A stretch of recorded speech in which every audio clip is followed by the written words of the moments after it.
பாஜக அப்படி ஒரு கால் எடுக்கிறதுக்கு கூட துணிய மாட்டாங்க. சீமான் அவர்களை சிஎம் ஆக்கிறதுக்கு கூட யோசிக்க மாட்டாங்க. அப்படி ஒரு யோசனையும் அமித்ஷா அவர்களுக்கு இருக்கும் அப்படின்ற மாதிரி சொன்னீங்க. இப்ப நயினார் நாகேந்திரன் அவர்கள் கூட்டணிக்கு நீங்க வாங்க தம்பி அப்படின்ற மாதிரி கூப்பிட்டே இருக்காரு. எதை நோக்கி சார் போகுது? பாஜக எடப்பாடி கூட கூட்டணி வச்சுட்டாங்க. காரணம் 19.4% வாக்குகளை பாஜக எதிர்ப்பு வாக்குங்கிற புள்ளியில இருந்து மாற்றி பாஜக ஆதரவு வாக்குகள் மோடி ஆதரவு வாக்குகளாட்டு அமித்ஷா அதை திருப்பிட்டாரு. இதை மோடியும் இதை என்டால்ஸ் பண்றாரு. இந்த கூட்டணி உறுதிப்பட்டுட்டு, ஆனா சீட்டு பேரம் இருக்கு. அந்த சீட்டு பேரத்துக்கு சீமான பயன்படுத்தணும்னு ஆடிட்டர் குருமூர்த்தி சொல்றார், அண்ணாமலை சொல்றார். பாராளுமன்றம் வேற, அசம்பிளி வேற தான். ஆனா அதிமுக ஆட்சி ஏரியில புதுச்சேரியில நாம் தமிழர் சீமானோட ஏன் அதிமுக குறைவான வாக்கெடுத்து? அப்ப எடப்பாடி பழனிசாமி தலைமையில அதிமுக பலகீனப்பட்டிருக்கு. சீமான் 3வது வரும்போது ஏன் அதிமுக 4வது போனோம்? சீமான் என்ன பிரைம் மினிஸ்டர் கேண்டிடேட் வச்சா ஃபைட் பண்ணாரு?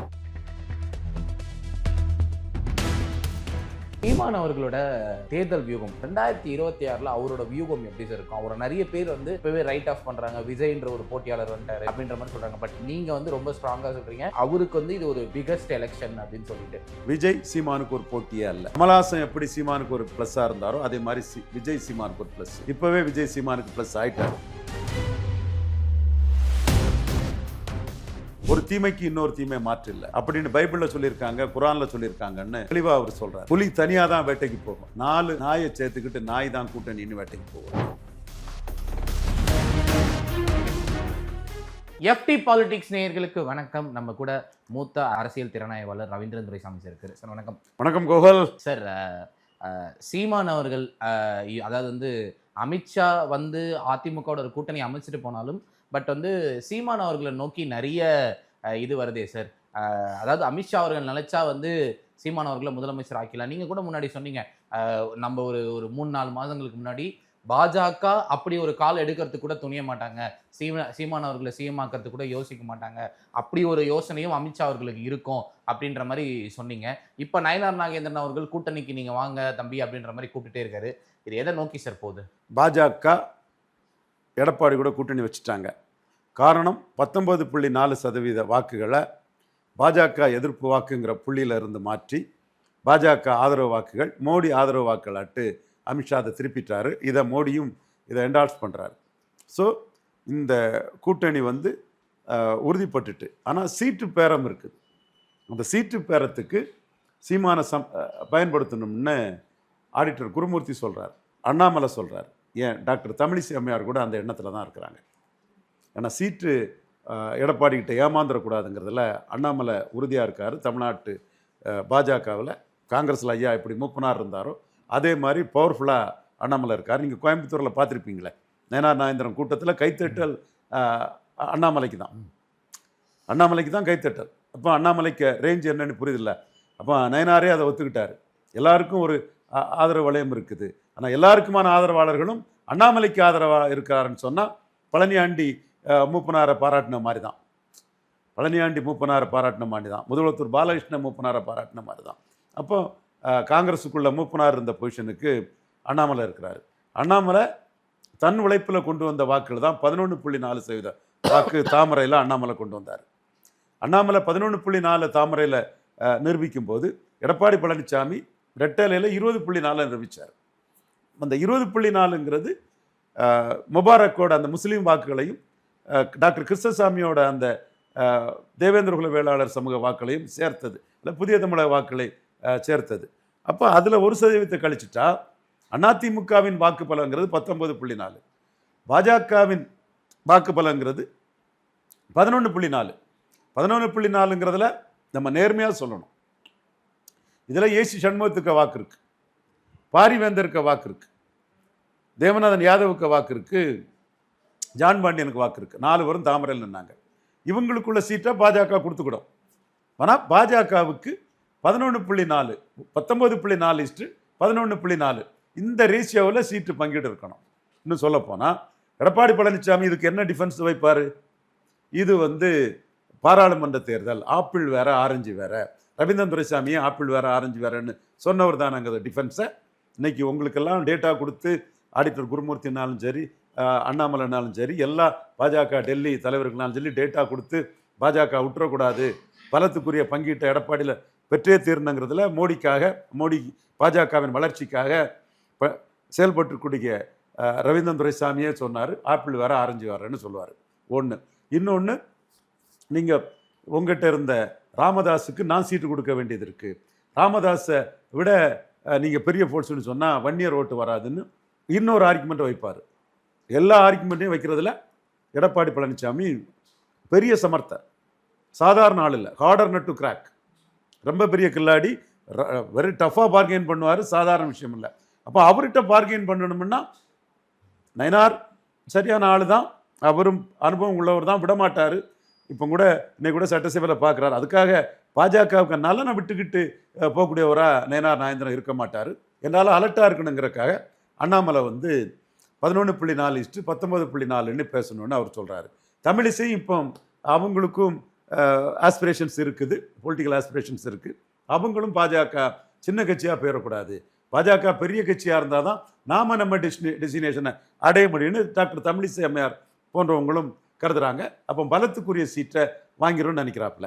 எடப்பாடியோட டிஃபென்ஸ் என்னவா இருக்கும்னா பார்லிமெண்ட் வேற, அசம்பிளி வேறன்னு இருக்கும். ஆனால் இதில் அண்ணாமலை தெளிவாக தலைமைக்கு சொல்ல வேண்டிய விஷயம், தமிழிசை சொல்ல வேண்டிய விஷயம், இவங்க இப்படி இருக்காங்கன்னு இவங்களை காட்டி இதை நாம் செயல்படுத்தலைன்னா என்ன குறை சொல்லிடுவாங்க, நான் எடப்பாடி கிட்ட இதாயிட்டேன்னு என்ன அவமானமாக பேசிடுவாங்கன்னு மாநில தலைவராக இருக்கக்கூடிய நயனார் நாகேந்திரனும் அதை தெளிவாக நின்று செயல்படுத்த வேண்டிய விஷயம் என்னென்னா, பாராளுமன்றம் வேற, அசம்பிளி வேற தான்.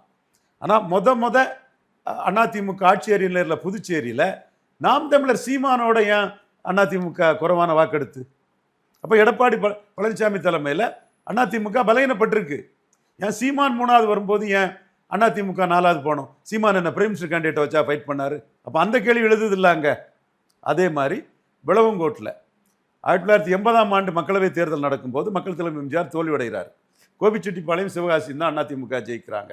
தம்பி தமிழகம் எம்ஜிஆர் கொடுத்த தீர்ப்பை பார்த்தாயா 2-2ன்னு அண்ணாவும் கலைஞரும் பேசிகிட்டு இருக்க மாதிரி போஸ்டர்லாம் நான் விருதுநகரில் படிச்சுட்டு இருந்தேன். விருதுநகர் ஃபுல்லாக, தமிழ்நாடு ஃபுல்லாக அந்த போஸ்டர்ஸை ஒட்டியிருந்தாங்க. அப்போ அப்படிப்பட்ட தோல்வியை மக்கள் தலைவர் சந்திக்கும் போது கூட இதே விளவங்கோடு அன்னைக்கு திருவட்டார் தொகுதியாக அந்த பகுதியாக இருந்த இடத்துல கேமச்சந்திரன் நாயர்னு ஒரு பெரிய மக்கள் தொண்டர், ஒரு பெரிய தியாக வரலாற்றுக்கு சொந்தக்காரர், அவர் வந்து அதிமுக கூட்டணியில் சிபிஎம்ல ஜெயித்தார். ஜெயகட்சி வந்து ஜெயித்த இடம். அப்போ பனைமரத்துப்பட்டியிலும் இடைத்தேர்தல் நடந்தது. இப்போ நம்ம இந்த காந்தராஜ்னு இருக்கிறார்ல, அவருக்கு அண்ணன் தான் ராஜாராம். அவர் வந்து பனைமரத்துப்பட்டியில் ரெட்டையில ஜெயிக்கிறார். அதுக்கப்புறம் அமைச்சராக இருந்தார். ரெட்டையில அதில் ஜெயிக்கிறார். அப்போ நீங்கள் மக்களவையில் தோத்தாலும் இந்த 2 இடத்துலையும் வந்து அதிமுக அணி ஜெயிக்குது. நத்தம் விஸ்வநாதன் ஜெயலலிதா அம்மையார் தோக்கும்போது ஜெயிக்கிறாங்க. ஏன் 2019 தோக்கும்போது கூட அதிமுக வந்து பல இடைத்தேர்தல்களில் ஜெயித்தாங்க, சில இடைத்தேர்தலில் ஜெயித்தாங்க, பல இடைத்தேர்தல்களில் ஈக்குவலாக வந்தாங்க. ஆனால் இன்னைக்கு வந்து நீங்கள் விளவங்கோட்டில் 4வது இடம் போயிருக்கீங்கன்னா அது ஜெயலலிதா அம்மையார் 2016 உயிரோடு இருக்கும்போது நோட்டாவுக்கு கீழே போன நாம் தமிழர் இன்னைக்கு ரெட்டலைக்கு மேலே வந்து நிற்குது. நோட்டாவுக்கு கீழே ஜெயலலிதா உயிரோடு இருக்கும்போது இருந்த நாம் தமிழர் இன்னைக்கு ஜெயலலிதா மறைவுக்கு பிறகு எடப்பாடி பழனிசாமியை பலகீனப்படுத்தி ரெட்டலைக்கு மேலே 3வது இடத்துல இருக்குது. 4வது இடத்துக்கு ரெட்டலை தள்ளிட்டு 3.5% ஓட்டுக்கு தள்ளிட்டு, இதுக்கு நீங்கள் என்ன பார்லிமெண்ட் அசம்பிளி சாக்கு சொல்லுவீங்களா? அது எப்படிங்க சொல்ல முடியும்? அது என்ன தமிழிசை தெரியாதவங்களா? அண்ணாமலை தெரியாதவரா? சத்திரியன் குருமூர்த்தி துக்ளக் ஆசிரியர் தெரியாதவரா? யார் தெரியாதவங்க இருப்பாங்க? அப்போ நீங்கள் வந்து அந்த பழைய பல்லவியை பாடுவீங்க. அதுக்கு பாஜக இடம் கொடுத்துடக்கூடாது. அதுதான் நார்வேல் மக்களவையிலையும் நாம் தமிழர் 3வது வந்துட்டாங்க, நீங்கள் 4வது போயிட்டீங்க. ஏன்னா சீமானுக்கு என்ன பிரைம் மினிஸ்டர் கேண்டிடேட்டாக இருந்தார். சீமான் 6.8 சட்டமன்றத்தில் எடுத்தவர், மக்களவையில் 8.2 போயிட்டார். நீங்கள் சட்டமன்றத்தில் 33 எடுத்தவங்க மக்களவையில் 20.4க்கு போயிட்டீங்க. அப்போ சீமானுக்கு ஒரு நீதி, உங்களுக்கு ஒரு நீதியா? சீமான் என்ன பிரைம் மினிஸ்டர் கேண்டிடேட்டாக வச்சா சட்டமன்ற ஓட்டோட கூட போயிட்டாரு 1.5%. நீங்கள் என்ன பிரைம் மினிஸ்டர் கேண்டிடேட் இல்லாதனால போயிட்டீங்களா? அப்போ சீமானையும் எடப்பாடியும் ஒப்பிட்டு பார்த்தா இந்த சட்டமன்றம் பாராளுமன்றம் இந்த சாக்கு போக்கு, இந்த நுண்டி குதிரைக்கு சறுக்குன சாக்கு, இந்த இருட்டை கொண்டு ஓட்டை அடிக்கக்கூடிய கதையெல்லாம் நடக்காது. இன்னும் இதில் சொல்ல போனால் ஸ்டாலின் இழந்த 7% வாக்கில் ஒரு 4.4% வாக்கு சீமான் உயர்ந்திருக்கிறார். அப்போ ஆளுங்கட்சி எதிர்ப்போட்டு நாம் தமிழருக்கு வந்திருக்குது. மீண்டும் ஆளுங்கட்சி எதிர்ப்போட்டு உங்களுக்கு வருங்கிறது ஒரு கிளைம் தான். நாளைக்கு பாஜக அதிமுக சேரும்போது ஆளுங்கட்சி எதிர்ப்பு ஓட்டு வரலாம். ஆனால் சேர்ந்தாதான் வரும், உங்களுக்கு வரல. நீங்கள் சே நோட்டு ட்ரக் அண்ட் டிஎம்கேன்னு சொன்னீங்க. நீங்கள் 19.4, முபாரக்கையும் கிருஷ்ணசாமி சேர்த்தா 20.4. ஆனால் சீமான் 6.8லேருந்து 8.2க்கு உயர்ந்துட்டாரு. நீங்கள் 33லேருந்து 20.4க்கு டவுன் ஆயிருக்கீங்க. அப்போ நீங்கள் வந்து ஆளுங்கட்சி எதிர்ப்பு வாக்குகள் எடப்பாடியால் எடுக்க முடியல. அறிவு நாணயம் உள்ளவங்க இதை ஒத்துக்கிடணும். டேட்டாவோட நான் சொல்கிறேன். இதை கண்டிப்பாக சாணக்கியா சிஇஓ நண்பர் பாண்டே மறுக்க மாட்டார், இவர் பிரியன் மறுக்க மாட்டார், சுமன் ஸ்ரீராமன் மறுக்க மாட்டார். ஏன்னா டேட்டா தானே. எப்படி இதுக்கு என்ன வேற உங்கள் கருத்தை சொல்லலாம், இந்த டேட்டாவை மறுக்க முடியாது இல்லையா? அப்போ எடப்பாடி பழனிசாமி ஷீட் ஷேரிங்கில் வரும்போது இதுவும் பேசும். திமுக எதிர்ப்பு வாக்கெல்லாம் உங்களுக்கு வரல. திமுக எதிர்ப்பு வாக்கு மக்களவையில் 19 3.8 எடுத்த சீமானுக்கு போனால்தான் அவர் மக்களவையில் 8.2 எடுத்திருக்கிறாரு. உங்களுக்கு அந்த ஓட்டுகள் ஒன்றும் வரல. அவர் சட்டமன்றத்தோட ஓட்ட கூடியிருக்கிறாரு. நீங்கள் வந்து சட்டமன்றத்தோட 13% வாக்கு குறைஞ்சிட்டீங்க.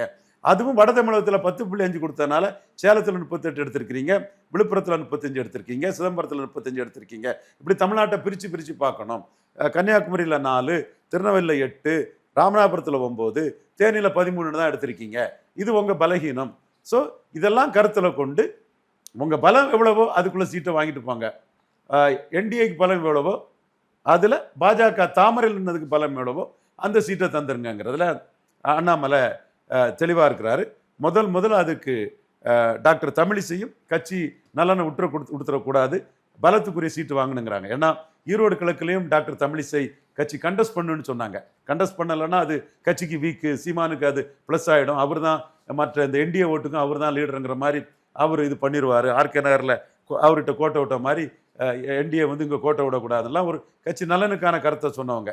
இன்னைக்கு பலத்திற்கு ஏற்ற பங்கீடுங்கிறதுல டாக்டர் தமிழிசையும் அந்த கருத்தை சொல்கிறாங்க. இது வரவேற்கத்தக்கது. எடப்பாடி பழனிசாமி இதற்கு எப்படி ரியாக்ட் பண்ணுறாருன்னு பார்க்கணும். ஏன்னா கூட்டணி வேணுங்கிறதுல எடப்பாடியும் உறுதியாக இருக்கிறாரு. அதனால தான் அதிமுக செய்தி தொடர்பாளர்களை இங்கே அனுப்பலை. அதிமுக செய்தி தொடர்பாளர் அனுப்பலை. இன்னும் சொல்லப்போனால் ஆதரவு செய்தி தொடர்பாளர்களும் அனுப்பலை. அது தமிழ்மணி போன்றவங்கெல்லாம் தங்கள் எண்ண ஓட்டத்தை இண்டிபெண்டாக அடித்து சொல்லிட்டாங்க. அவர் பெரிய சீனியர் அட்வொகேட்டு, அவர் தன் கருத்தை, என் நண்பர் தான், கருத்தை ஆணித்தரமாக சொல்லக்கூடியவர். எடப்பாடிக்கு ஆதரவாக இருந்தாலும் அவர் கருத்தை வெளிப்படையாக குணாகிட்ட அடித்து பேசிட்டாப்புல. எப்படியோ பாஜக கூட்டணி வேணுங்கிறத எடப்பாடி இருக்கிறாரு. அமித்ஷாவும் 19.4% ஓட்டு உள்ள வந்தது மோடி எதிர்ப்பு, பாஜக எதிர்ப்பு டைல்யூட் ஆகினால அமித்ஷாவும் வேணுன்ட்டாப்புல. நயினாரும் வேணுங்கிறனால தான் தலைமை முடிவு பண்ணுங்கிற கருத்தை சொல்கிறாங்க. இதில் தமிழிசையும் கூட்டணி ஆதரவாளர் தான், வானதியும் கூட்டணி ஆதரவாளர் தான், ராமசீனிவாசனும் கூட்டணி ஆதரவாளர் தான். அண்ணாமலை தான் மூப்பனார் மாதிரி கூட்டணி விஷயத்தோட கட்சி நலன் பெருசு, கூட்டணி தலைமை சொல்லுது நம்ம ஏற்றுக்கிறோம், இப்போ நம்மளும் அது மோடிக்கு கெயினுங்கிறத அதை ஆதரிச்சு தானே பேசுகிறோம். ஸோ அந்த பலத்துக்குரிய சீட்டு தந்தாகணும். தாமரை 11.4, ரெட்டையில் 20.4, முபாரக்கையும் கிருஷ்ணசாமி கழிச்சா 19.4. ஸோ இந்த ரேஷியோவில் சீட்டு வேணும். மற்ற என்டிஏ கட்சிகளுக்கும் பலத்தின் அடிப்படையில் சீட்டு வேணுங்கிறதுல அண்ணாமலை நிற்கிறாரு. ஸோ பலத்தின் அடிப்படையில் சீட்டு கொடுக்க முடியாமல் எடப்பாடி ஏமாற்ற முடியாது. ஏன்னா எடப்பாடி எல்லாத்துக்குமே வேப்பில் அடிக்கிறதுல கில்லாடி, ரொம்ப திறமசாலி, டஃப் பார்கெய்னர், குறைச்சி மதிப்பிட முடியாது. நீங்கள் ஜெயலலிதா வந்து பேரம் பேசினாங்கன்னா 2001 42% பலம் அவருக்கு அணிக்கு இருந்தது. அந்த அணி இன்டாக்டாக அவர் கூட இருந்தாங்க. அதை வச்சுக்கிட்டு மூப்பனாரையும் இவர் டாக்டர் ராமதாஸையும் எடுத்தாங்க. ஜெயலலிதாவை நம்பி 2 மத்திய அமைச்சரை விட்டுட்டு வந்தார். என்டி சண்முகத்தையும் இவர் சிதம்பரம் தொகுதி மக்களவை உறுப்பினராக இருந்த அமைச்சராக இருந்தவரையும் விட்டுக்கிட்டு டாக்டர் ராமதாஸ் 2 அமைச்சர்களை ரிசைன் பண்ணிக்கிட்டு அதிமுக கூட்டணிக்குள்ளே வந்தார். ஸோ அது அவருக்கு வந்து நம்பிக்கையை கொடுத்தது. 42% ஆல்ரெடி ஜெயலலிதா எடுத்து வச்சுருந்தது தான் அந்த நம்பிக்கையை கொடுத்துருந்தாங்க. அந்த நம்பிக்கையின் அடிப்படையில் மூப்பனாரும் உள்ளே வந்தார். எடப்பாடி பழனிசாமி 19.4 தான் எடுத்திருக்கிறாரு. அவர் கூட கூட்டணியில் இருந்த யாருமே இல்லை, தேமுதிக தனியாக தான் இருக்கிறாங்க. அப்போ அவருக்கு வந்து விஜய் அவருக்கு வந்து பயங்கரமாக ஹெவியாக சீட்டு கொடுத்தா சொல்கிறாங்க. அது வதந்தியாக இருக்குது, என்ன நமக்கு தெரியல. அப்போ அவருக்கு யாரும் இல்லாத சூழலில் பாஜகவுக்கு வராரு. இதுதான் பாஜக வந்து கண்டிஷன் எதுவும் போட முடியாமல் அவராக உள்ள வராரு. இதுதான் பாஜக வந்து அவரை ஒரே கிடிக்குப்பிடியாக பிடிச்சி பலத்தின் அடிப்படையில் பங்கீடு வாங்க வேண்டிய இடம். சரி கொஞ்சம் லிவரேஜ் கொடுத்தான்னா எடப்பாடி 120 சீட்டுன்னா பாஜக தாமரையில் 60 சீட் நிற்கணும். ரெட்டையில் 120ன்னா 60, ரெட்டையில் 150ன்னா 75. எப்படி ரெட்டையில் எவ்வளவு நிற்குதோ அதுக்கு வந்து ஈக்குவல் சீட்டு பாதி அளவு 50% சீட்டு ஈக்குவலாக நிற்கணும். அதாவது அவங்க 2ன்னா இவங்க 1, அவங்க 170ன்னா 85ன்னா 234 பேருமா, அதுக்கு தக்கன அந்த ரேஷியோ வந்து 2:1 இருக்கணும். 100ன்னா 50, 150ன்னா 75, இந்த மாதிரி அந்த ரேஷியோ இருக்கணும். கூட்டணி கட்சிகளுக்கு பிரித்து கொடுத்தது போக ரெட்டலையில் 2 சீட்டுன்னா 1 சீட்டு தாமரையில் நிற்கணும். இதை அண்ணாமலை தெளிவாக பார்த்துக்குவார். நயினார் நாகேந்திரனுக்கு இந்த பொறுப்பு இருக்கு. ஏமாளி ஆகிறதுக்கும் எடப்பாடி கிட்ட ஏமாந்து போறதுக்கும் நயினார் நாகேந்திரன் மாநில தலைவராகல. அவர் தெளிவான ஒரு தலைவர் தான், நீண்ட நெடிய அனுபவம் உள்ளவர். எல்லாரையும் சிரிச்சு பேசி யாரையும் பகைக்காம அதை டேக்கிள் பண்ணக்கூடிய தன்மை கொண்டவர். அதனால தான் அவருக்குன்னு ஒரு பேக்கிங் இருக்குது. ஸோ அந்த இடம் வந்து எடப்பாடி முடிவு செய்ய வேண்டிய இடம். இதுதான் கூட்டணி நகர்ப்புற உள்ளாட்சி மாதிரியோ மக்களவை தேர்தல் மாதிரியோ உடையக்கூடாதுன்னு அமித்ஷாவும் எடப்பாடியும் நினைக்கக்கூடிய இடம். ஸோ உடையக்கூடாதுங்கிற நல்லெண்ணத்தோட எடப்பாடி பழனிசாமி பலத்துக்கேற்ற சீட்டை கொடுக்கணுங்கன்னு அண்ணாமலையும் உறுதியாக நிற்கிறாரு. இப்போ அண்ணாமலை தலைவராக இருந்தால் உடனே அதை போட்டு உடைச்சிருப்பாரு.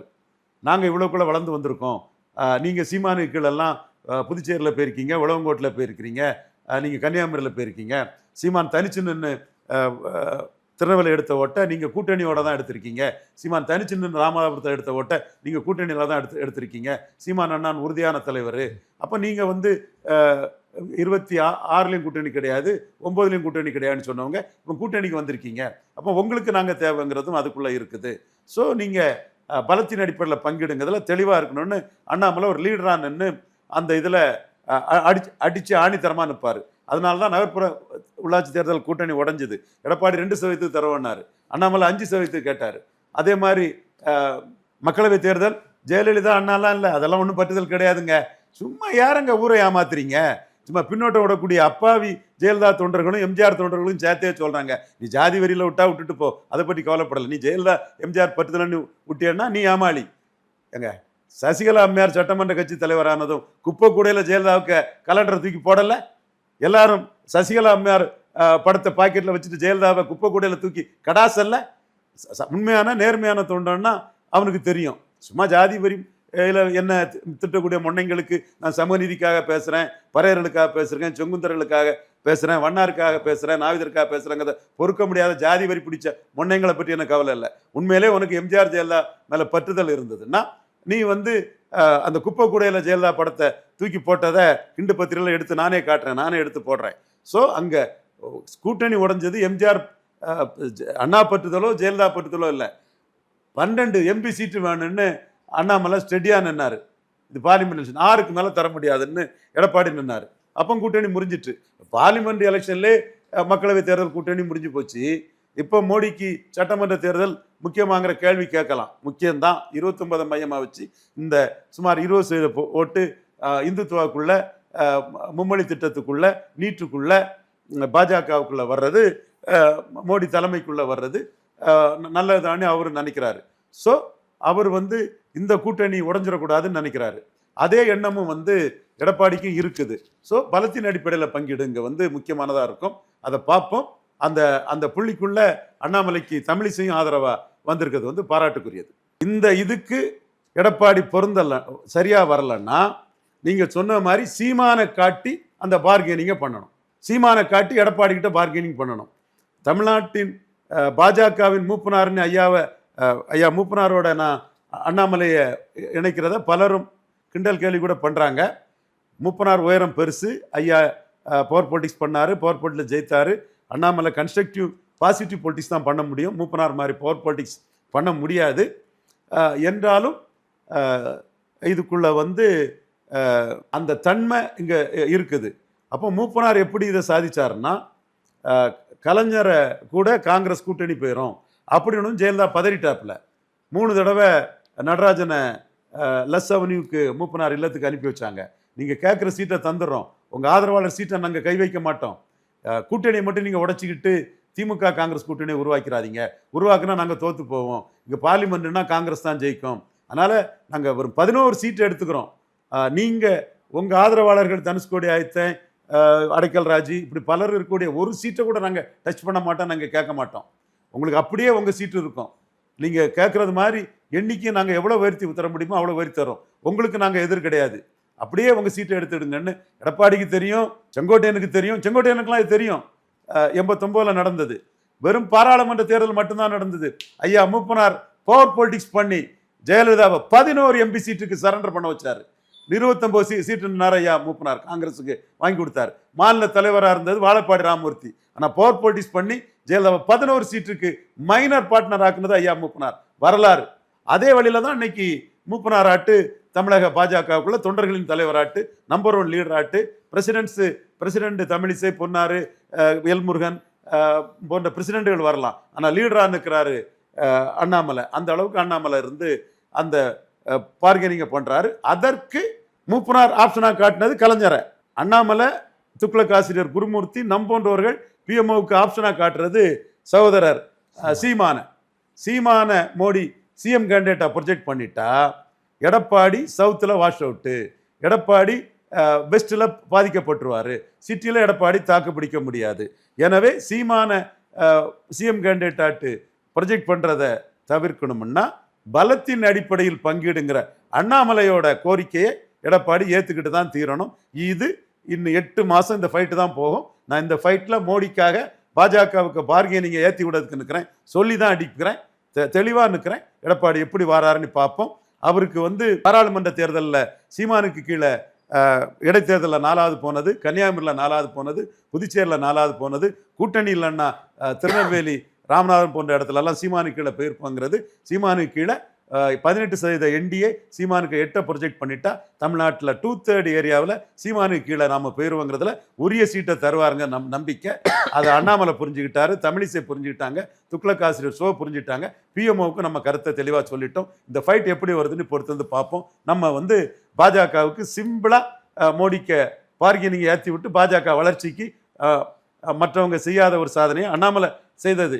மற்றபடி நம்ம நாலேஜ் ஒர்க்லையும் அறிவிலையும் மோடிக்கு அந்த சாதனை செய்து கொடுத்துட்டு இருக்கோம். இதை வம்சிங்கிற ஒரு தம்பி அரசியல் அறிவுள்ளவங்களுக்கு இது தெரியும்னு போட்டு ஒரு ட்விட்டர் போட்டு டெல்லிக்கே அனுப்பி விட்டுட்டான், எல்லாத்துக்கும் தெரியப்படுத்திட்டான். பொறுத்திருந்து பார்ப்போம். எடப்பாடிக்கும் பாஜக கூட்டணி தேவைங்கிறனால உரிய சீட்டை, பலத்துக்கு சீட்டை தருவாருன்னு உறுதியாக நம்புறேன். அதுக்கு பார்கெனிங்காக காட்டுறது தம்பி சீமான பார்கெனிங் பவராக காட்டுறோம். எப்படி கலைஞரை பார்கெனிங் பவராக காட்டி ஜெயலலிதாவை காங்கிரஸுக்கு 29, ஜெயலலிதாவுக்கு 11 காட்டின மாதிரி சீமான பார்கெனிங் பவராக காட்டி அண்ணாமலை தெளிவாக பலத்துக்குரிய சீட்டை அடைஞ்சிருவார்னு உறுதியாக நம்புறேன். சார், சீமான் அவர்களோட தேர்தல் வியூகம் அதை நீங்கள் தான் 2019 கரெக்டாக கணிச்சிங்க, 21 ப்ராப்பராக கணிச்சிங்க, 24 எலெக்ஷனில் நம்மளே நிறைய விஷயங்கள் பேசியிருக்கோம். அவர் ஒவ்வொரு சீட்டுமே அவர் ஒவ்வொரு இடத்துலையும் அவர் கேண்டிடேட் போடுறதுல உட்பட எல்லாமே இதுவாக இருக்காருன்னு. 2026 அவரோட வியூகம் எப்படி சார் இருக்கும்? அவரை நிறைய பேர் இப்போவே ரைட் ஆஃப் பண்ணுறாங்க, விஜய்ன்ற ஒரு போட்டியாளர் வந்துட்டாரு அப்படின்ற மாதிரி சொல்கிறாங்க. பட் நீங்கள் ரொம்ப ஸ்ட்ராங்காக சொல்கிறீங்க அவருக்கு இது ஒரு பிகஸ்ட் எலெக்ஷன் அப்படின்னு சொல்லிட்டு. சீமானோட நகர்வுகளை, அவருடைய பொலிட்டிக்கல் அச்சீவ்மெண்ட்ஸை, அவருடைய பொலிட்டிக்கல் ரிசல்ட்டை கரெக்டாக நான் இதுவரை ப்ரெடிக்ட் பண்ணியிருக்கிறேன். இப்போவும் நான் அதை தெளிவாகவே ப்ரெடிக்ட் பண்ணுறேன். விஜய் சீமானுக்கு ஒரு போட்டியே அல்ல. கமல்ஹாசன் எப்படி சீமானுக்கு ஒரு ப்ளஸ்ஸாக இருந்தாரோ அதே மாதிரி விஜய் சீமானுக்கு ஒரு ப்ளஸ்ஸு. இப்போவே விஜய் சீமானுக்கு ப்ளஸ் ஆகிட்டார். எப்படின்னா சீமான் 214 தனிச்சு போட்டிங்கிறத தெளிவாக ஒவ்வொரு பேட்டிகள்லையும் தெளிவாக வளர்க்குறாரு. ஒரு தீமைக்கு இன்னொரு தீமை மாற்று இல்லை அப்படின்னு பைபிளில் சொல்லியிருக்காங்க, குரானில் சொல்லியிருக்காங்கன்னு தெளிவாக அவர் சொல்கிறாரு. புலி தனியாக தான் வேட்டைக்கு போகும், 4 நாயை சேர்த்துக்கிட்டு நாய் தான் கூட்டணின்னு வேட்டைக்கு போகும்னு ஓங்கி அடிக்கிறார். தனக்கு திமுக, அண்ணா திமுக, காங்கிரஸ், பாஜக தவிர யாரும் எதிரி இல்லைங்கிறார். இப்போ விஜயே கூட்டணிக்கு போகிறாருன்னு வைங்களா, ஒரு கூட்டணிக்கு போகிறாருன்னு வைங்க, பாமக விஜய் கூட்டணி, பாமக 117, விஜய் 117னா சீமானுக்கு கணக்கு என்னன்னா பாமக நிற்கிற தொகுதியில் விஜய்க்கு மேலே உள்ள அபிமானம் கொண்டவங்க, விஜய்க்குன்னு ஓட்டு உழல, அன்டெஸ்டட் நாட் ப்ரூவ்டு, அந்த ஓட்டு தனக்கு தான் வரும்னு நினைக்கிறார். இப்போ விஜய் புதிய தமிழகத்துக்கு ஒரு 20 சீட்டு கொடுத்துட்டாருன்னு வைங்க, அந்த 20 தொகுதியிலையும் உள்ள இதுவரை விஜய்க்கு ஓட்டு உழலல்ல, அந்த விழாத விஜய் மேலே அபிமானம் கொண்ட ஓட்டுக்கள் சீமானுக்கு தான் விழுன்னு நினைக்கிறார். ஸோ அதனால தான் இந்த 4 பேரை தவிர கட்சிகளின் பலத்தை உடச்சி மேலே வரக்கூடிய சீமான் விஜயையோ, டாக்டர் ராமதாஸையோ, திருமாவளவனையோ, வேல்முருகனையோ யாரையும் அவர் எதிரியாக நினைக்கல. திமுக, அதிமுகவும் காங்கிரஸ் பாஜகவின் தொங்கு சதைகள், ஒட்டுண்ணிகள், ஊதுகுழல்கள். இதுதான் அவருக்கு ஸ்டாண்டு. இந்த ஸ்டாண்டுக்குள்ளே தான் நின்று தான் மக்களவைத் தேர்தலில் ஜான் ஆரோக்கியசாமி எல்லாம் சீமான் 4% பெறுவாருன்னு மன வலிமை இழந்து சீமான் பக்கத்தில் இருந்து பேசிகிட்டு இருக்கும்போது நான் சொன்னேன் 8% மேலே சீமான் வருவார், உறுதியான ஸ்ட்ராங்கான நிலைப்பாட்டை எடுத்துட்டாருங்கிறத நான் சொன்னேன். அதே உறுதியான நிலைப்பாட்டில் 5வது முறையும் 234 சீமான் போடுறது தான் சீமானுக்கு பலம். 4 முறை 234 போட்டவர் 5வது முறையும் போடுறது தான் சீமானுக்கு பலம். வைகோன்னு முதல் எலெக்ஷனோடைய ஆண்டி கருணாநிதியா ஜெயலலிதா அம்மையார்கிட்ட போயிட்டாங்க. அதனால் பேரம் கூட பேச முடியாமல் பலத்துக்குரிய சீட்டை கூட அவங்களால வாங்க முடியல. டாக்டர் ஐயா 2 எலெக்ஷன் தாக்கு பிடிச்சாரு. 3வது எலெக்ஷன் திவாரி காங்கிரஸ் பாலப்பாடு ராமூர்த்தி கூட கூட்டணி வச்சுட்டாப்புல. கேப்டன் விஜயகாந்த் 2 எலெக்ஷன் தாக்கு பிடிச்சாரு. 3வது எலெக்ஷனில் தனிச்சு நிற்க வேண்டிய இடத்துல கூட்டணி போயிட்டார் அதிமுக. அப்புறம் கூட்டணி போக வேண்டிய இடத்துல தனிச்சு நின்று மாட்டிக்கிட்டார். அப்போ கூட்டணி போயிருக்கக்கூடாது. 3வது எலெக்ஷனில் அவர் நின்றுப்பாருன்னா எடப்பாடியை அவர் ஜெயலலிதாவை பலையனப்படுத்தி கலைஞருக்கு அப்புறம் அவர் தான் மாற்றின்னு வந்திருப்பார். ஜெயலலிதா பலையனப்படுத்தி கலைஞருக்கு மாற்றின்னு வந்துட்டார், கோட்டை விட்டுட்டார். ஆனால் சீமான் 4 எலெக்ஷனில் தாக்கு பிடிச்சிட்டார். இத்தனைக்கும் சீமான் வானத்தை போல வல்லரசு, நடிகர் சங்க தலைவர், விஜயகாந்த் மாதிரி பெரிய ஆள் கிடையாது, 150 படத்துக்கு ஹீரோலாம் கிடையாது. 4 எலெக்ஷனில் தாக்கு பிடிச்சவர் இன்னைக்கு 5வது எலெக்ஷனில் 214 நிற்கும்போது ஒட்டுமொத்த தமிழக மக்களே அண்ணாமலை சொல்கிற மாதிரி கன்சிஸ்டானவன், மாறி மாறி நிலைப்பாடு எடுக்கக்கூடும் இல்லை, ஒரே நிலைப்பாடு மக்களை நம்பி எடுக்கிறான். எடப்பாடி எல்லாம் இன்கன்சிஸ்டன்ட்டு, ஒரு தெளிவான உறுதியான தலைமை இல்லாத ஒரு எடப்பாடி பழனிசாமி, உறுதியற்ற ஒரு தலைமை எடப்பாடி பழனிசாமி தலைமை, காலையில் ஒன்று சாயங்காலம் ஒன்று பேசக்கூடிய ஒரு தலைமை, மாறி மாறி வார்த்தையை பேசக்கூடிய ஒரு சந்தர்ப்பவாத தலைமை எடப்பாடி பழனிசாமி தலைமை. சீமான் லீடர் 5வது முறையும் தனிச்சு நிற்கிறாப்புல. வரும்போதே நானே மாற்று, நாம் தமிழரே மாற்றுன்னு வந்தார். அந்த உறுதியான நிலைப்பாடு சீமானுக்கு இருக்கு. அந்த உறுதிக்கு தாங்க ஓட்டு சீமானுக்கு. எடப்பாடி பழனிசாமி மாதிரி 26லையும் பாஜகவோட கூட்டணி இல்லை, 29லையும் கூட்டணி இல்லைன்னு சொல்லிக்கிட்டு கூட்டணி போய் நிற்கக்கூடிய அந்த நிறமாறும் பச்சவந்தித்தனம் லீடர்ஷிப் ஆகாது. சீமான் தான் லீடர். எடப்பாடி நிறமாறும் பச்சவந்தியா ஒவ்வொரு ஸ்டாண்டையும் மாற்றக்கூடிய உறுதியற்ற தன்மை கொண்டவர். சீமான் லீடருங்கிறது மக்கள் பார்க்குறான். இதுதான் சீமானுக்கு அந்த ப்ளஸ்ஸாக நிற்குது. இதுதான் விஜய் சீமான் கம்பாரிசனிலும் விஜய்க்கு ப்ளஸ்ஸாக வருது. விஜய் வரும் முன்னே அரசியல் வியாபாரத்துக்காக கூட்டணிக்கு வந்திருக்கிறார். ராமதாஸ் கூட்டணிக்கு வரமாட்டாரா, சீமான் கூட்டணிக்கு வரமாட்டாரா, திருமா கூட்டணிக்கு வரமாட்டாரா, எடப்பாடி கூட்டணியில் சேர்க்க மாட்டாரா, இப்படி ஒரு ஊசலாடும் தன்மையில் விஜய் இருக்கார். சீமான் உறுதியாக இருக்கிறாரு. பெரியார் எதிர்ப்பு தன்னை பெரிய ஜம்பிங்கை கொடுக்குன்னு நினைக்கிறாரு. அவர் சொன்னதை வச்சு தான் நான் சொல்கிறேன். ஒரே குட்டையில் ஊறிய மட்டைகள் என்று பெருந்தலைவர் காமராஜ் சொன்னார். அவர் சொன்ன அந்த குட்டையில் ஊறிய மட்டைகளை நாராக உரிக்க தான் நான் வந்திருக்கேன்னு சீமான் சொல்கிறாருன்னா எவ்வளோ பெரிய துணிச்சல், எவ்வளோ பெரிய தன்னம்பிக்கை, துணிஞ்சு நின்று சாதிக்க முடியுங்கிற அந்த துணிச்சல் சீமானை தவிர எந்த தலைவர்களுக்கு இருக்குது? நிச்சயமாக பெருந்தலைவர் காமராஜ் 35 to 40% மக்கள் ஆதரவு பெற்ற தலைவர். அவர் ஒரே குட்டையில் ஊறிய மட்டைகள்னு சொல்லிட்டு போனார். அந்த ஒரே குட்டையில் ஊறிய மட்டைகள்ங்கிறத அண்ணாமலை எடுத்து பேசினார். 18% என்டிஏ கொண்டு வந்தார். இன்னைக்கு அண்ணாமலை தலைவர் பொறுப்பில் இல்லாத போது நயனார் நாகேந்திரன் ஒரே குட்டையில் ஊறிய மட்டைகள்னு காமராஜ் சொன்னதை நயனார் நாகேந்திரன் சொல்லுவார்னு நம்ம எதிர்பார்க்க முடியாது. அண்ணாமலை சொன்னார், திருச்சி கூட்டத்தில் சொன்னார், இது விக்கிரவாண்டியத்தில் சொன்னார். அண்ணாமலை சொன்னதை இன்னைக்கு சீமான் சொல்கிறாரு. குட்டையில் ஊறிய மட்டைகளை நாராக உரிப்புங்கிறாரு. நீங்கள் 1977 ரிசல்ட்டை பார்த்தீங்கன்னா பாரா 16% ஓட்டு எடுத்தார். மூப்பனார் தலைமைக்கு 20% ஓட்டு விழுந்தது. மூப்பனாரும் பாராவும் 36% வாக்கு எடுத்தாங்க. அதில் கம்யூனிஸ்ட் வாக்கு குறைச்சிட்டா கூட 34% வாக்கு எடுத்தாங்க. மக்கள் தலைமை எம்ஜிஆர் 30% வாக்கு தான் எடுத்து வெற்றி பெற்றார், 30.3. அப்போ இந்த வாக்காளர்களோட பேரம் பேத்திகள் ஜாதி மதம் கடந்து, மொழி கடந்து திமுக வேண்டாம், அண்ணா திமுக வேண்டாங்கிறதுல காமராஜ் வழியில் தெளிவாக நிற்கிறாங்க. அந்த வாக்குகள் சீமான் தனக்கு பக்கம் வருன்னு உறுதியாக நம்புகிறாரு. அடுத்து ஈரோடு கிழக்கில் சீமான் 10% வாக்கு உயர்ந்தார். முந்தைய சட்டமன்ற இடைத்தேர்தலை விட 10% வாக்கு உயர்ந்தார். ஆனால் விக்கிரவாண்டியில் எடப்பாடி பழனிசாமிக்கு seat converting capacity, vote transferring capacity, தன் வாக்கு மேலே தனக்கு கண்ட்ரோல் இல்லாதனால சீமானால் அந்த போராட்டத்தை ஆதரித்து 1% வாக்கு தான் உயர முடிஞ்சது. ஏன்னா ஈர்ப்பு சக்தி இல்லை. நாளைக்கு சீமானா தான் நம்புறாரு. என்டிஏ சிஎம் கேண்டிடேட் பிரச்சாரத்துக்கு மக்கள் என்ன வரவேற்பு கொடுக்குறான், தானே சாரிஸ்மேட்டிக்காட்டு உறுதியான கொள்கையோடு தொடர்ந்து தனிச்சு நிற்கக்கூடிய தனக்கு என்ன வரவேற்பு கொடுக்குறாங்கிறத மக்கள் மன்றத்தில் பார்த்துடலாம். யார் அதில் எழும்பி வராருன்னு தான் சீமான் அந்த இடத்துக்குள்ளேயும் தெளிவாக நிற்கிறாரு.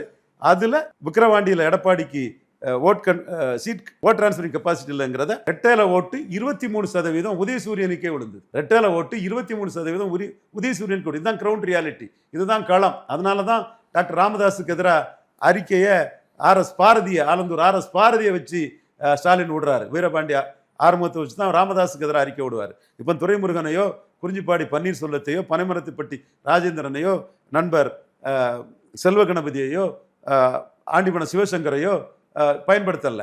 டைரக்டா ஆர்எஸ் பாரதியை வச்சு ஹிட் பண்றாருன்னா ரெட்டலைக்கு விழுந்த 36% வாக்குல 23% வாக்கு விக்கிரவாண்டியில உதயசூரியனுக்கு விழுந்திருக்குது. ஸோ சீமானும் இந்த உண்மைகளெல்லாம் தெரியுது. ஸோ ஈர்ப்பு சக்தியற்ற நிலையான கொள்கையற்ற மாறி மாறி பேசக்கூடிய மாறி மாறி நிலைப்பாட்டை எடுக்கக்கூடிய எடப்பாடி பழனிசாமியை லீடர்ஷிப் குவாலிட்டியில தான் 2026 பலகீனப்படுத்திட முடியும்னு சீமான் உறுதியாக நம்புறாரு. 234 தனிச்சு போட்டிடுறாரு. ஏபிசிடி எதிர்ப்பில் நிற்கிறாரு. A for ADMK, B for BJP, C for Congress, D for டிஎம்கேன்னு 4 வரையும் ஏற்று நிற்கிறாரு. இந்த இடத்துக்குள்ள இப்படி ஒரு உறுதியான நிலைப்பாட்டில் இல்லாத விஜய் கமல்ஹாசன் மாதிரி சீமான ஸ்ட்ரெங்தன் பண்ணுறாரு.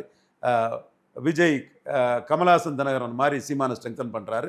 ஸோ இதுவரை விஜயை பயன்படுத்தி சீமானுக்கு எதிராக பேசிய பிறமொழி சகோதரர்கள் தான், திராவிட இயக்க சகோதரர்களும் எடப்பாடிக்கு எதிராக சீமான் வாரான்னு நினச்ச சகோதரர்களும் உறுதியாக புரிஞ்சுக்கிடுங்க. விஜய் சீமானுக்கு ப்ளஸ்ஸு, விஜயோட அந்த கம்பேரிசன் சீமானுக்கு ப்ளஸ்ஸு. ஸ்டாலின் பெரியார் ஆளு, எடப்பாடி பெரியார் ஆளு, விஜய் பெரியார் ஆளு. விஜய் பெரியார் திடலில் பார்க்கும்போது என்ன பரபரப்பு இருந்து, சீமான் ஆண்டி பெரியாருக்கு பெரிய வாக்கு வலிமை இருக்குன்னு சீமான் நினைக்கிறாரு. 5 பிராமணர்களை சீமான் கேண்டிடேட் போடுறாரு. ஒன்று ஐயங்காரை கண்டிப்பாக போட்டுருன்னு நினைக்கிறாரு. 5 பிராமணர்களை ஏன் போடுறாருன்னா, அவர் பாரதியாருக்காக ஒரு பிராமின், பரிதிமால் கலைஞருக்காக ஒரு பிராமின், தமிழ் தாத்தா சாமிநாத ஐயருக்காக ஒருத்தர், தென் வைத்தியநாத ஐயருக்காக ஒருத்தர், பாரதியாருக்காக ஒருத்தர்னு 5 பிராமின், ராமானுஜருக்காக ஒருத்தர்னு 5 பிராமின் லீடர்ஸை சொல்லி இந்த 5 பிராமின் பெரியவர்களையும் பெரியார்கள்ங்கிறார். இவரை இந்த 5 பெரியார்களுக்காகவும் 5 பிராமணர்களை நான் கேண்டிடேட்டாக போடுறேன். இந்த பிராமணர்களை வேட்பாளராக நிறுத்தாத ஒரு தன்மை தமிழ் மண்ணில் வந்துட்டு, பெருந்தலைவர் காமராஜ் 5 பிராமணர்களை எல்லா தேர்தல்கள்லையும் மக்களவை தேர்தலிலே நிறுத்துவார்.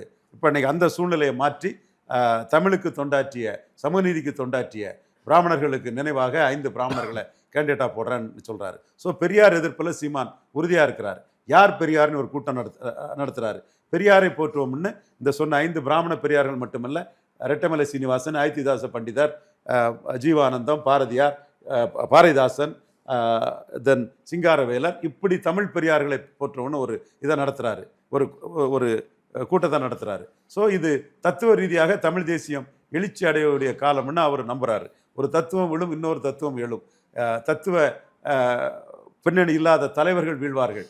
ஸோ அந்த வகையில் தான் பெரிய எழுச்சியை பெறுவன்னு சீமான் இருக்கிறாரு. இதற்காக அவர் எடுக்கக்கூடிய மற்ற இஷ்யூஸ் எல்லாம் பட்டியல் வெளியேற்றம், தேவேந்திரகுல வேளாளர்களை பட்டியலில் விட்டு வெளியேற்றணும்னு சொல்கிறாரு. தேவேந்திரகுல வேளாளர்கள் பேர் மாற்றத்துக்கு கூட நின்னார். பல்லர்களை பாண்டியர்கள் சொல்லி பல இடர்பாடுகளை சந்தித்து தெளிவாக அதில் நின்று எந்த தமிழனும் இழிவானவன் இல்லைன்னு சொல்கிறாரு. ஆதி தமிழர் வெல்லாது மீதி தமிழர் வெல்ல முடியாதுங்கிறாரு.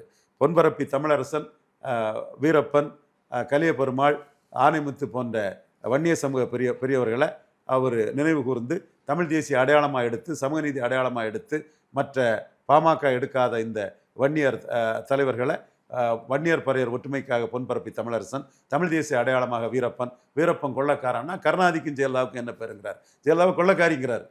எம்ஜிஆர் ஆட்சி அமைப்புன்னு கமல்ஹாசன் சொல்லும்போது எம்ஜிஆர் சாராயவாரிகளை கல்வி தந்தையாக்கினார், ஊழல் பெருச்சாளி எம்ஜிஆருங்கிறார். ஸோ அவர் தமிழ் தேசிய அடையாளம், தமிழர் அடையாளம் தொடர்ந்து தனிச்சு போட்டியிடுறதுனால உள்ள பலன் இதில் மிகப்பெரிய ஜம்பை ஜீனம் மூங்கில் மாதிரி 2026 பெற முடியும். ஈரோடு கிழக்கில் அவருக்கு இந்த 16% ஓட்டும், செல்லூர் ராஜு, KP முனுசாமி, எடப்பாடி இவங்கெல்லாம் நோட்டாக்கு போட சொல்லி பெரியாருக்காக முட்டு கொடுத்து அதை மீறி இவர் எடுத்த ஓட்டு, அதிமுக ஓட்டு நோட்டாவுக்கு தான் போச்சு. எனக்கு வந்த ஓட்டு என் தலைமையை ஏற்றுக்கொண்ட வாக்கு. நானே அப்போ சொல்லியிருப்பேன், சீமான் பாரதியாரும் தமிழர், பழனி பாபாவும் தமிழருங்கிறாரு, மாட்டிறைச்சியும் பேசுகிறாரு, பெரியாரையும் எதுக்குறாரு. அதனால் என்ன ஓட்டு வரும்னு எனக்கு சொல்ல தெரியலன்னு சொன்னேன். ஆனால் வரக்கூடிய ஓட்டு சீமானுக்கு தமிழ்நாடு ஃபுல்லாக பொருந்துன்னேன். ஞாபகம் இருக்கா? ஆனஸ்டாக உள்ள எல்லாரும் இதை சொல்லணும். சீமான் பெரியாரையும் எதுக்காரு, மாட்டிறைச்சியை இது பண்ணுறாரு, பல இதுகள் பேசுகிறாரு. திப்பு சுல்தான் தான் சீரன் சின்னமலைக்கும் வேலு நாச்சியாருக்கும் பாதுகாப்புன்னு பேசுகிறாரு. பழனி பாபா போடுறாரு. தடா ரஹீமை வச்சு வாக்கு கேட்குறாரு. ஸோ என்டிஏ நிற்கலைங்கிறதுக்காக தன்னோட கொள்கையை விட்டு சீமான் போகலை. அதனால் என்ன வாக்கு வரும்னு எனக்கு சொல்ல தெரியல. ஆனால் வரக்கூடிய வாக்கு தமிழ்நாடு ஃபுல்லாக பொருந்துங்கிறேன். ஸோ இடைத்தேர்தலில் 16% வாக்கு எடுத்த சீமான் பொதுத் தேர்தலில் தன்னோட தனித்துவ கொள்கைகள் மூலமாக 15 to 20% வாக்கு உறுதியாக எடுப்பார். ஓட் டிரான்ஸ்ஃபரிங் கெப்பாசிட்டி இல்லாத, சீட் கன்வெர்ட்டிங் கெப்பாசிட்டி இல்லாத எடப்பாடி பழனிசாமியை, ஈர்ப்பு சக்தி இல்லாத எடப்பாடி பழனிசாமியை பலகீனப்படுத்திட முடியும். தன் உறுதியான நிலைப்பாடு, வேவரிங் இல்லாத நிலைப்பாட்டால் பலகீனப்படுத்த முடியும் நம்புறாரு. ஜனநாயகத்தில் மக்கள் தான் எஜமானர்கள். 2026 மக்கள் தான் தீர்ப்பளிக்கணும். சார் ரொம்ப நன்றி சார். நிறைய விஷயங்கள் வந்து பேசியிருக்கீங்க. சீமான் அவர்களோட 2026 வியூகம் எப்படி இருக்கும், 5 பிராமணர்களை வந்து அவர் கேண்டிடேட்டாக போட போகிறார் அப்படின்றத சொல்லியிருக்கீங்க. ஸோ இந்த மாதிரி நிறைய விஷயங்களை வந்து மக்களுக்காக சொல்லியிருக்கீங்க. மக்கள் என்ன சொல்கிறாங்க பார்ப்போம். நன்றி சார். நன்றி கோகுல்.